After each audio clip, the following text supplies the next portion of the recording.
도록 있느니라. 아멘. 베드로전서 17번째 시간입니다. 우리가 읽은 본문의 말씀은 7절 시작부터 만물의 마지막이 가까웠다라고 하는 전제된 조건을 가지고 말씀을 이어가고 있습니다.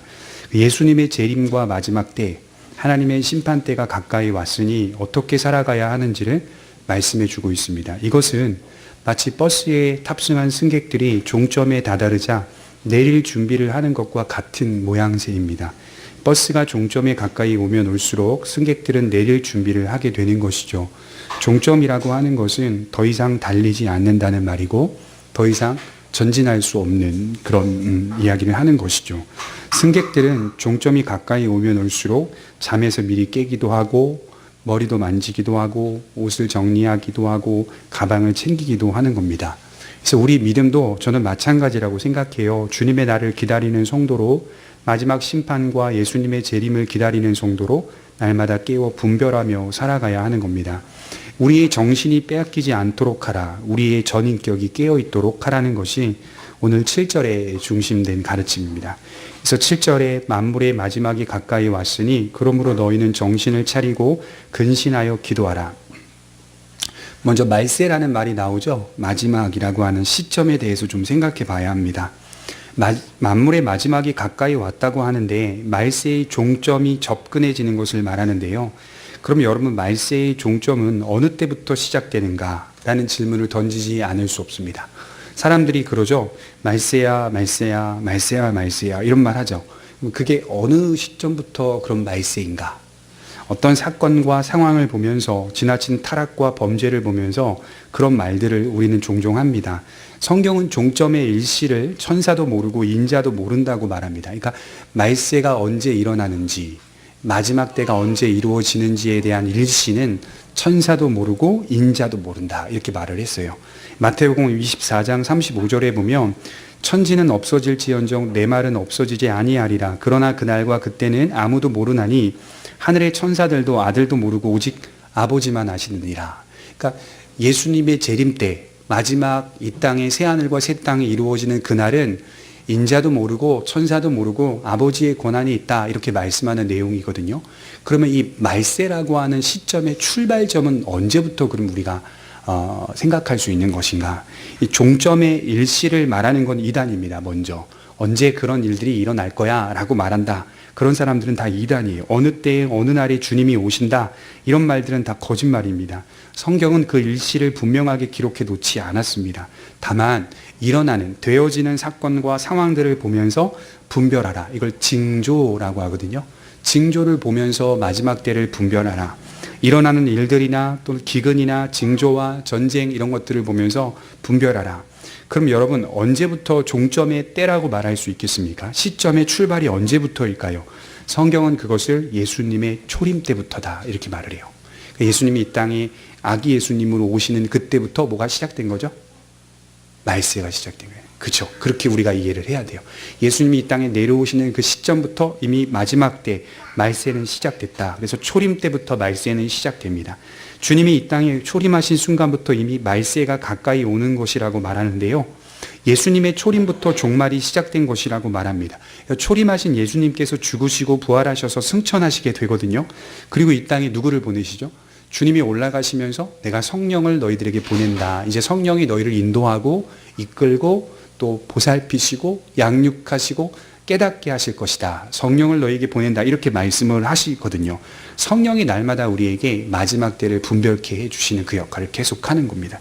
그때에는 모든 만물을 심판하시고 구원하시며 완성하시게 되는데, 사도들은 이 사실을 잘 알고 있었기 때문에 예수님의 승천 이후에 종점이 가까이 이르렀다는 사실로 삶을 살아가게 됩니다.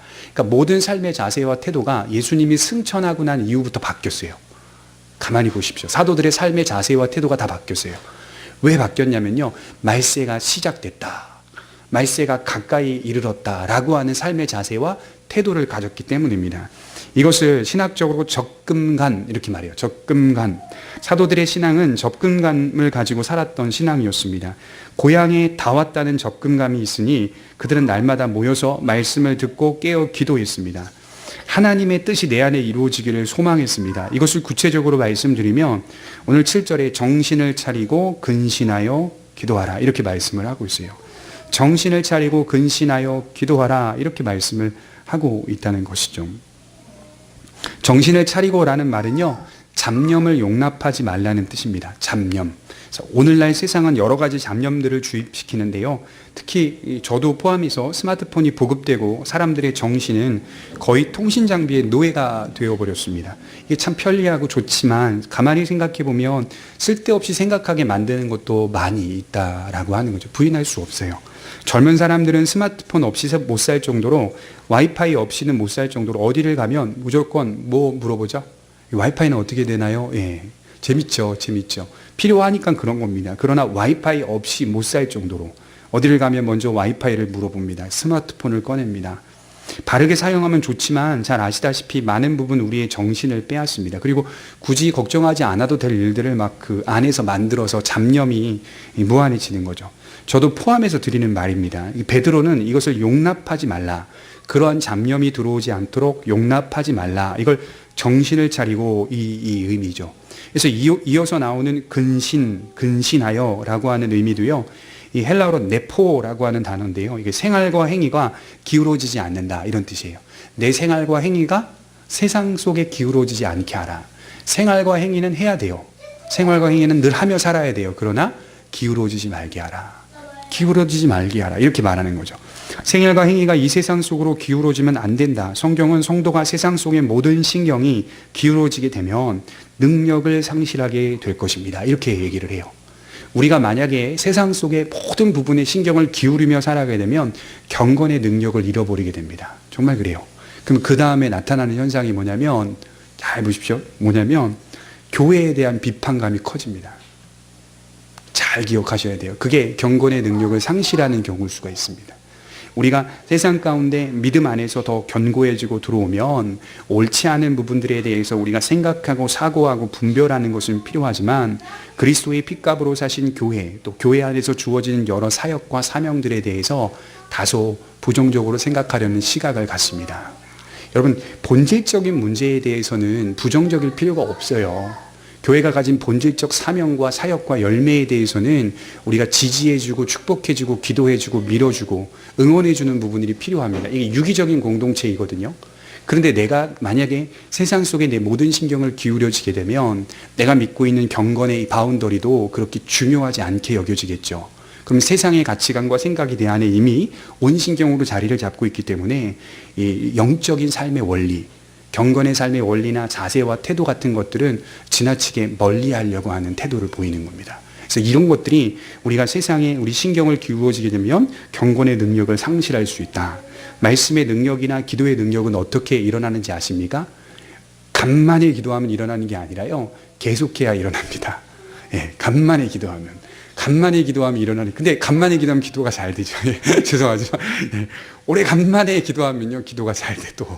근데 그러지 말라는 거예요. 기도는 계속해야 되고 말씀의 능력도 계속 이어져야 한다. 이게 내 생활과 행위를 하면서 세상에서 삶을 살아가면서 기울어지지 않고 삶을 살아가고 있는 모습이다.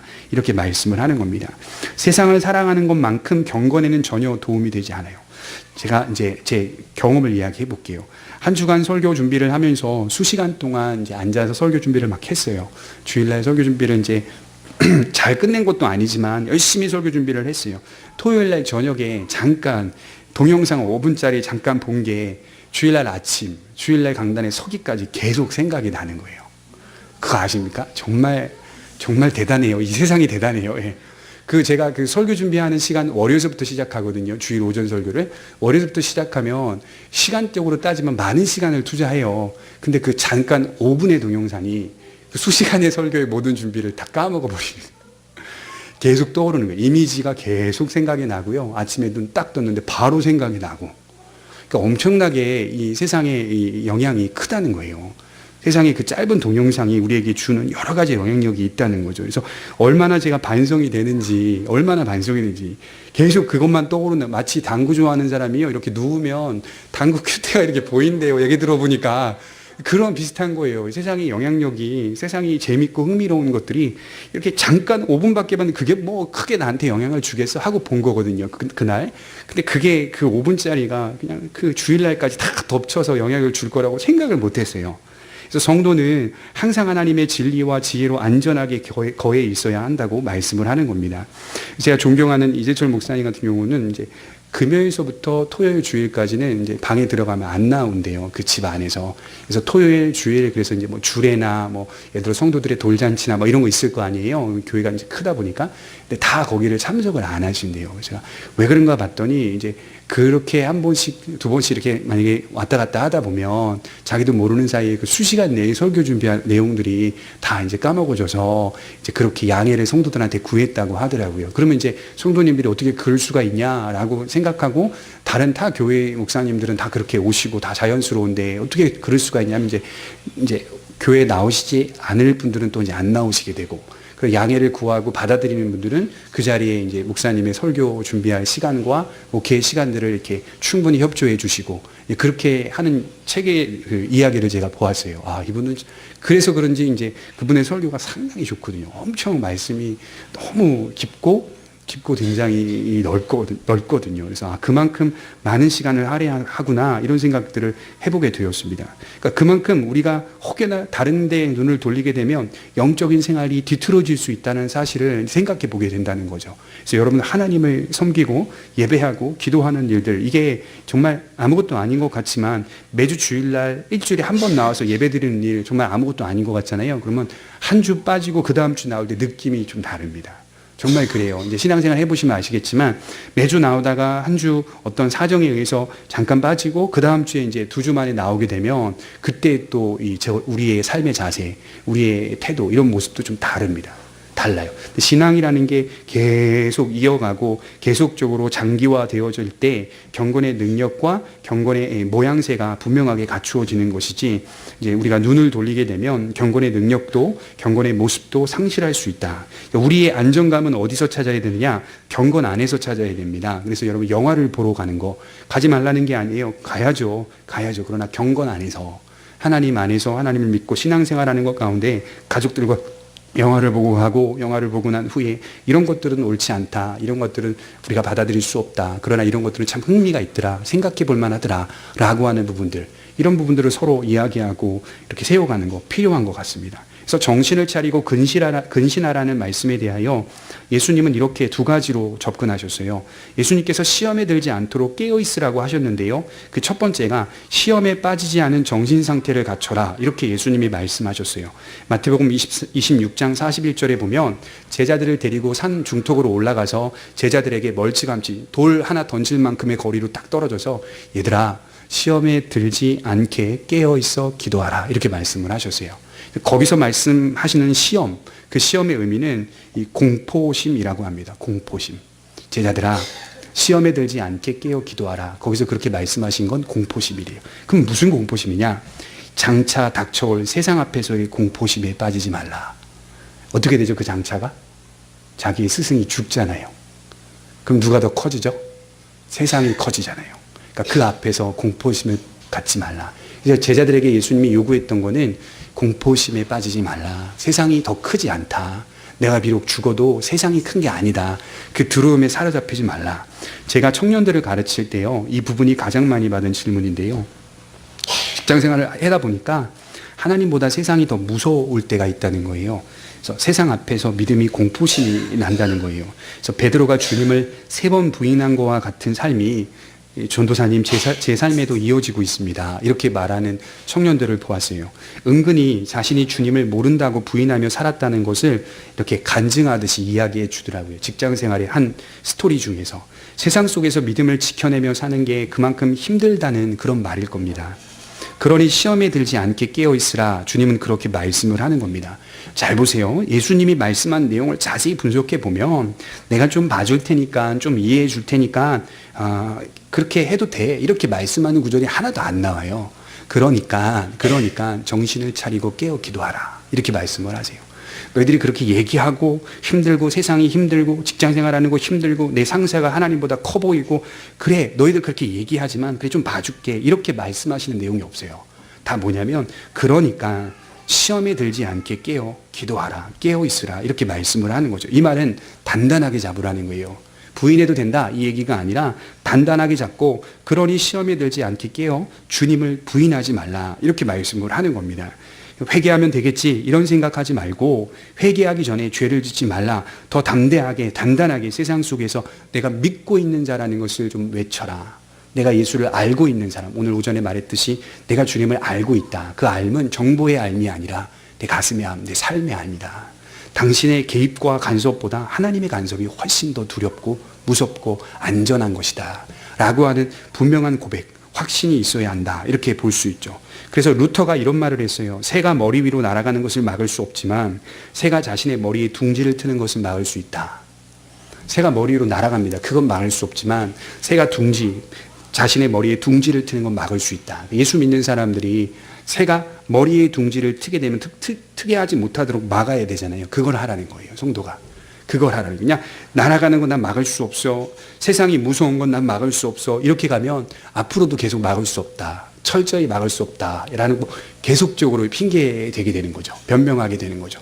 그러지 말고 깨어 담대하게 정신을 차리고 기도하라. 예수님이 그렇게 말씀을 하는 겁니다. 영적인 침체가 오지 않도록 막아야 합니다. 그건 우리가 해야 할 일입니다. 세상이 더 커 보인다는 것은 바꿔 말해 세상을 더 많이 생각하고 있다는 뜻입니다. 그리고 두 번째, 시험에 빠지지 말라고 하신 의도는 쾌락주의에 빠지지 않는 정신 상태. 예수님께서 깨우쳐 주시기로는 쾌락에 빠지지 말라 이렇게 말씀을 하셨어요. 우리 누가복음 21장 36절을 한번 찾아보겠습니다. 누가복음 21장 34절과 36절입니다.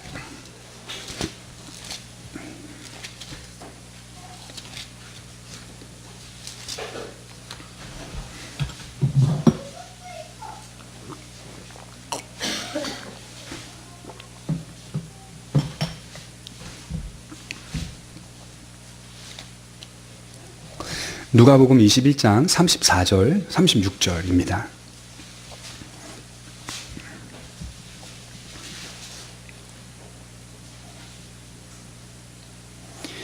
(21장 34절에) 보시면 너희는 스스로 조심하라. 자기 스스로에게 조심하라고 합니다. 그렇지 않으면 방탕함과 술취함과 생활의 염려로 마음이 둔하여지고, 둔하다는 말이 이렇게 모르죠? 신경과로 말하면요, 이렇게 건드려도 느낌이 없다 이런 뜻이거든요. 예민하지 않다, 신경이 죽었다 이런 뜻이거든요. 마음이 둔하여지고 뜻밖의 그날이 덫과 같이 너희에게 임하리라. 36절 이러므로 너희는 장차 올 이 모든 일을 능히 피하고 인자 앞에 서도록 항상 기도하며 깨어있으라. 쾌락주의에 빠지게 되면 무슨 일이 올까요? 마비가 옵니다. 마음의 마비가 옵니다. 우둔해집니다. 그리고 이 우둔함은 어떤 결과를 맞이하게 되냐면 하나님을 느끼지 못합니다. 하나님을 느끼지. 이게 정말 안타까운 거예요. 그렇게 수십 년 동안 신앙생활을 하셨는데 이제 좀 하나님을 알겠구나 했는데 하나님을 모르겠어요. 하나님을 못 느끼겠어요. 이렇게 말씀하시는 분들 들어보면 그러면 그동안의 30년, 40년 동안의 신앙생활은 뭔가 이런 정말 허탈한 마음이 생기는 거죠. 하나님을 느끼지 못하게 되는 거예요. 그렇게 되면 내가 지금 하나님 앞에 사는 건지 어디로 가는 건지조차 우둔해지게 됩니다. 제가 존경하는 스승님이 뭐라고 말씀하냐면 강의 시간에 하나님은 우리에게 거리를 두지 않으신다. 이렇게 말씀하셨어요. 하나님은 한 번도 하나님의 백성들에게 거리를 두신 적이 없거든요. 그럼 누가 거리를 뒀다는 거죠? 우리가 거리를 두었다. 이렇게 말씀한 너무 명강이셨어요. 들으면서. 하나님은 한 번도 우리에게 거리를 두시지 않습니다. 우리가 자꾸 우둔해지는 거예요. 제일 무서운 건 내가 하나님을 느끼지 못하고 사는 겁니다. 이렇게 되면 무슨 말이 나오냐면요. 제가 이런 말 많이 들었어요. 목사님, 제가 버림받은 거 아닌가요? 이런 말 많이 들었거든요. 제가 상담하다가. 어떤 집사님이 오셔가지고 혹시 제가 버림받은 거 아닌가요? 제가 버림받은 걸까요? 이런 말씀을 하세요. 되게 무서운 말씀 아니에요? 그럼 제가 그래요. 버림받은 게 아닙니다. 전혀 하나님은 한번 붙잡는 자는 포기하지 않는다고 끝까지 책임지신다고 말씀하셨고 약속하셨습니다. 그럼 제가 집사님 하나님을 더 의지하고 사십시오. 그렇게 말씀을 드려요. 하나님을 느끼지 못하는 건 집사님의 영적 침체이기 때문에 그러면 어떻게 해야 되겠냐? 더 은혜의 방편, 기도하고 말씀의 자리, 예배의 자리로 나오십시오. 그 예배의 자리 가운데 하나님이 집사님에게 말씀하실 것들이 있을 겁니다. 분명히 있을 겁니다. 제가 삶을 살면서도 예배 가운데 주어지는 하나님의 음성이 되게 많았어요. 오늘 그 주제가 아니거든요. 목사님 설교가 오늘 그 주제가 아닌데 저는 그 말씀을 들으면서 제 묶였던 문제들 전혀 다른 정말 벗어난 번외의 주제인데도 그게 풀리는 경우도 있었어요. 아, 내가 그때 잘못 생각하고 있었구나. 그 설교의 내용도 아니었는데 그러니까 늘상 그 자리에 나오게 되면 마비된 우리의 마음들, 우둔한 마음들이 풀려서 그 안에서 영적인 예민함을 갖게 된다.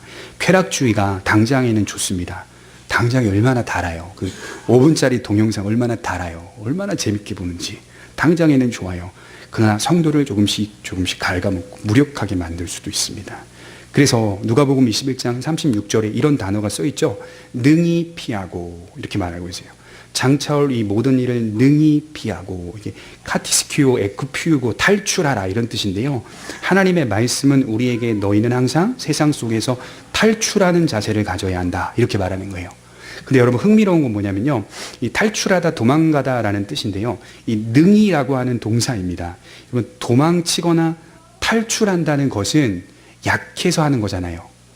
아닌가요? 그죠? 약해서 하는 거예요. 근데 이 헬라어의 문법에 보면 능이라는 단어를 앞에 쓰면서 탈출하고 도망치는 자세는 강하니까 할 수 있다 이렇게 말하는 거예요. 굉장히 반전이지 않습니까? 도망치거나 탈출하는 건 그가 강하기 때문에서, 능력이 있기 때문에 도망칠 수 있는 것이다.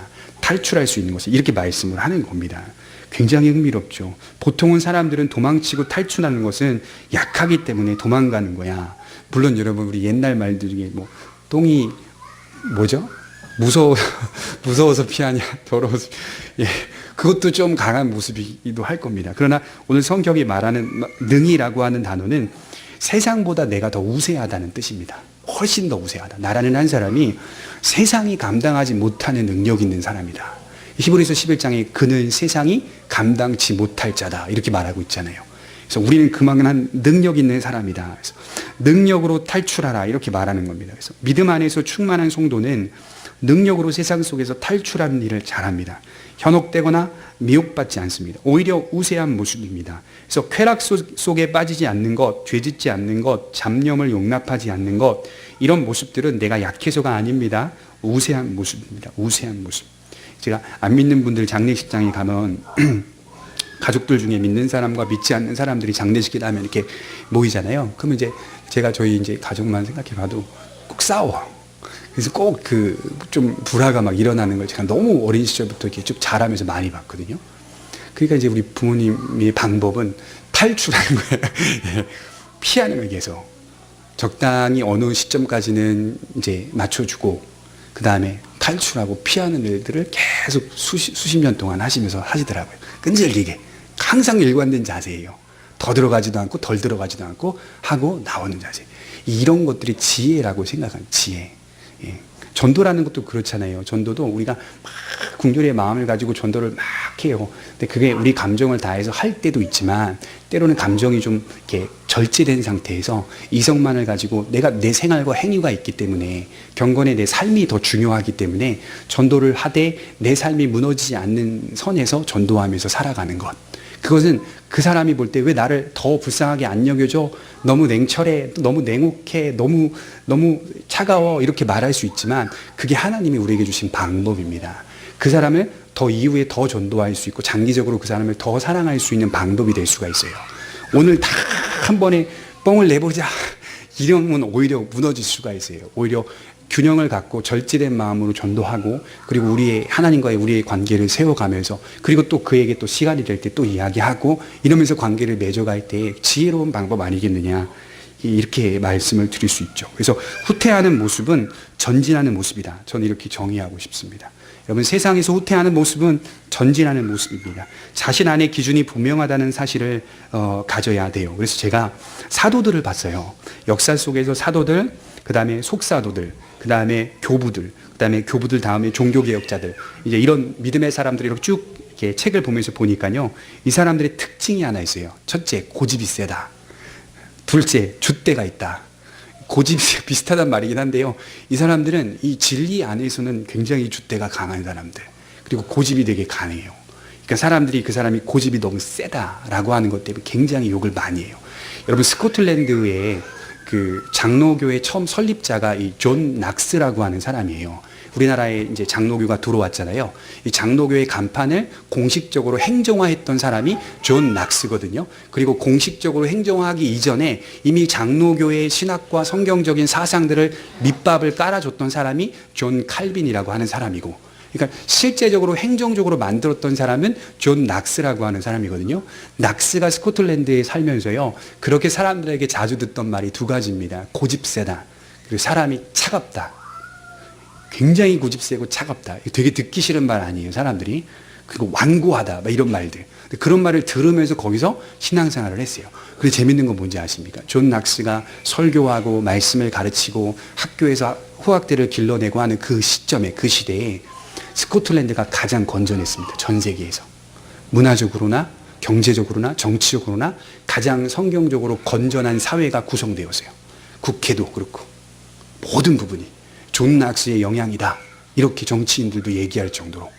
그 사람은 그렇게 사람들한테는 그런 이야기를 들으면서 살았지만 그렇기 때문에 자기의 신앙의 고집과 신앙의 완고함이 있기 때문에 그 일관됨이 있기 때문에 신학적인 소양과 줏대가 있기 때문에 끝까지 그걸 밀어붙이는, 이게 성경적이다라고 했을 때 끝까지 밀어붙이는 거예요. 마틴 로이드 존스 목사님이 쓴 책 가운데 제가 이 대목이 너무 인상이 깊어서 써놨어요. 이렇게 말씀하셨어요. 사람 머릿수를 세서 결정하는 게 항상 옳은 것만은 아니다. 사람 머릿수를 세서, 이게 민주주의거든요. 민주주의는 사람 머릿수로 결정하는 거예요.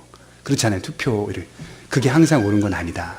이렇게 말씀하셨어요. 이걸 언제 말씀을 하셨냐면 영국 교회가 타락하고 있는 과정에서 말했어요. 왜냐하면 로이드 존스 목사님 같은 분들은 소수의 사람들이었고 대부분이 다 타락이 되고 변질이 되고 있었거든요. 그때 로이드 존스가 기자가 와서 인터뷰를 하는데 인터뷰 내용이에요. 전문에. 사람 머릿수를 세서 결정하는 게 항상 옳은 게 아닙니다. 기자한테 그렇게 얘기를 해요. 그 말씀을 제가 듣는데 진짜 진리다. 맞는 말씀이다. 때로는 성경적이다 라고 했을 때는 지도자가, 지휘자가 분명하게 일관성 있게 고집을 갖고 밀고 가야 할 필요성도 있습니다. 그 가운데서 우리가 복음으로, 복음과 세상이 희석되지 않도록 거룩한 복음, 바울이 그랬잖아요. 갈라디아서 1장 8절에 다른 복음을 전하면 저주를 받을지어다 이렇게 말했거든요. 다른 복음을 전하면 저주를 받을지어다. 우리가 가진 복음이 만약 쇠퇴가 되고 희석되고 바뀌게 된다면 누군가는 일어나 줘야 돼요. 이건 복음이 아닙니다.